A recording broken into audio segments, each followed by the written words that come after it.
Time for some mic drops with Mike Shannon, Mom. All right, how about that picture? Look at that. Dropping the mic. All right, so, Mike T, your first mic drop is about the Chiefs. The Kansas City Chiefs, Alan, will be dramatically better on offense. They got Josh Simmons, who would have been a top 10 left tackle had he been healthy. When you think about air yards last year, Patrick Mahomes was 30th. With Xavier Worthy, a healthy Hollywood Brown, and when Rashee Rice comes back from suspension, this team will be explosive. They will be a lot better on that side of the ball. Chiefs being an explosive offense. Jockey. Your next one is about a team that could surprise some people in the NFC. Who's this team? The Tampa Bay Buccaneers. We don't talk about them enough. Over the last 2 years, Baker Mayfield has led the NFL with 69 TD passes, and Hembo's stats unbelievable. 51 of them were in 11 personnel. Bart, that's 3 wide receivers. And when you think about Chris Godwin, Mike Evans, and Emeka Egbuka, this offense could be even better. I think we're sleeping on Tampa Bay, and in particular, their offense. Baker Mayfield, a top 10 quarterback, perhaps. Yes, Last one, Mike T.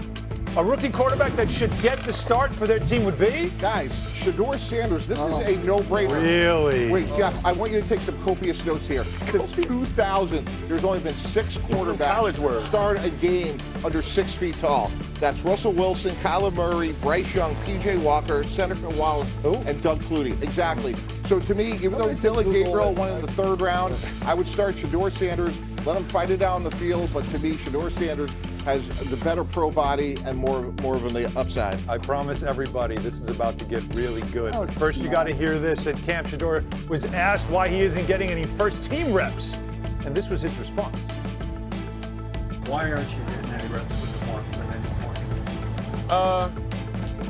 I don't think that's not my place, to answer, to even be able to give the answer to that. I feel like it's not in my control.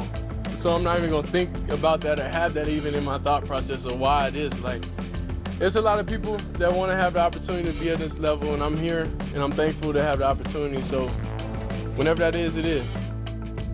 So Jeff was What a pounding his mature head. response. It was actually very A impressive. mature human. Great answer. Yeah, no, he's certainly ready for this part of it, but you were just pounding your head on the desk after Mike was talking about how he should start. But before we get into that debate, what are you hearing, or are you hearing anything about that Browns quarterback competition? Because there's a lot of guys in that room. Yeah, just to kind of give you an understanding of where things are at right now. By the way, some news to this. Kenny Pickett dealing with a hamstring issue that actually could open this up and settle this debate right now, because to this point, Joe Flacco has been getting the first-team reps. Kenny Pickett also getting some of those. The rookie's really not getting much in terms of first-team reps at all. Shedeur Sanders getting some second-team reps, but I think the concern here is that Shedeur Sanders is not getting all the first-team reps. Why isn't he the starting quarterback yet? I mean, why would he not be the starting quarterback, Alan? So, look, if we're... Well, Mike believes he should be. And here's why. Despite the fact that he was taken in the 15th round. No, here's why, guys. If the 4 of us were running the Cleveland Browns, we have 2 first-round picks next year. We have Jacksonville and ours. Yep. And if I'm Andrew Berry, the GM, I'm looking at Dylan Gabriel and Shedeur and saying, hey, don't make me draft a quarterback. Do everything you can this year to prove we have our starting quarterback. Dylan Gabriel was an unbelievable college player. That's why he went in the 3rd round. But as I just mentioned, a height-deficient quarterback over 25 years, that is a lot of data to show it's hard to be an effective starter when you're sub 6 feet tall. Joe Flacco's a great bridge quarterback. Look at these 2 together right now, by the way. Yeah. It looks like father and son. No, it looks like twins. Like, I understand. And- the movie twins. And now, look- Flacco's 6'5", 6'6", right, Bart? But Yeah. like, Gabriel looks small right there. Yeah, you were. Last year you were worried about Jayden Daniels and his ability to take a hit. You worry about Gabriel as well, taking hits from NFL players. But how much, just on the Shedeur Sanders stuff, should he be getting some first-team reps? No, I want him pissed off. I want him upset. I want him motivated. I want him to feel slighted. I think this thing will work itself out when you consider the fact that Kenny Pickett, I think, is probably a candidate to be traded for somebody. I can see Kenny Pickett maybe getting traded to go down to Tennessee to try and give them a good backup or somebody that can back up Ward. But, I want Shedeur Sanders to sit back, but it's up to Gabriel or Shedeur to be able to prove that they can be a quality backup first. this thing will work itself out when preseason comes. Flacco's an older quarterback. He's not going to play those games. It's going to play itself out on the field. Let's see when the lights come on, who can perform, who can play at a high level. My only contention here with Mike T is that you were suggesting that you think that Shedeur Sanders should get first-team reps over Dillon Gabriel right now.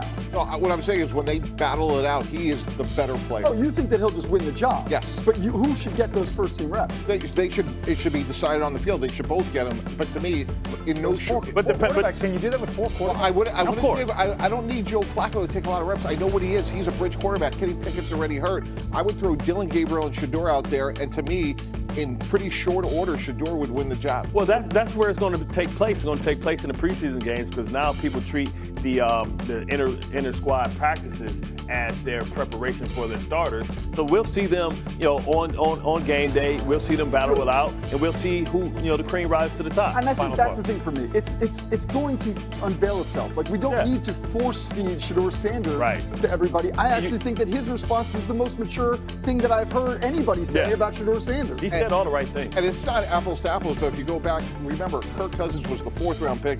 RG3 was the 1st-round pick. Kirk Cousins just outplayed RG3 and got the job. I'm just trying to defend hype-efficient people against sitting next to Joe Flacco, broadcasters. Yeah, I can't really defend any height-deficient people here at all. The voiceless. Sitting down next to Bart right now, his wallet's much bigger than mine. He probably looks bigger than me. How about we get to some eye candy? Speaking of Bart Scott, he's eye candy. From the Tennessee Titans, Cam Ward to Taylor. You know why? Because he can thread the needle. Look at this pass to Tyler Lockett. Cam, what do we think? You guys are so caught up in my... He's going to be the man. First of all, great line. He's going to be the man. I'm telling you. Cam Ward has it all, dude. This guy just has an aura about him. It's a quiet confidence part. Don't look at me like that. I've seen it all before. Everybody looks good. And they get punched in the face. And a very good offensive line. I agree with Jeff. They signed Dan Moore, moved J.C. Latham to the right side. They're going to surprise teams this year. I mean, they're in a weak division, so I mean, it's all right, not a high bar. He's forced to start. He's forced to start now. Number 1 overall pick, right? Number 1 overall pick. Can he have success? In that division, yes. I think, but how do we measure success? What is success? Is success 8 wins? Is success, looking like they have a future so they can, build around him and going forward? I think Calvin Ridley is a start. I love the fact that, our friend Bill Callahan is there. We know that offensive line is going to know how to run the football. They're going to know how to take on pressure. But can that defense hold up? And what type of personality is this team going to have? Because I don't know what their identity truly is yet. I hate the idea of what I'm about to say in some ways because C.J. Stroud and Jayden Daniels set a standard for rookie quarterbacks that I don't think we should have. Great point. But Cam Ward reminds me in a lot of ways of Jayden Daniels. I know I shouldn't say that. I say it from the standpoint that he's walking in. I was around the Titans. I was in that building. I was with the coaches.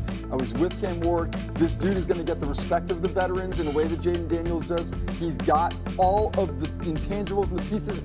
It's so hard to be on South Park, Scott, because he just... How can you not have the respect? Will Levis was your quarterback last year. Anything better than that. Cam Ward's got it. And quickly, Mike T, there's one thing that you love about the Titans that'll give Cam Ward a reason to have success this year, and it's the offensive line. Right, offensive line. Yeah. All right, that's always important to a young quarterback. Coming up with a new head coach, will we see a completely new Caleb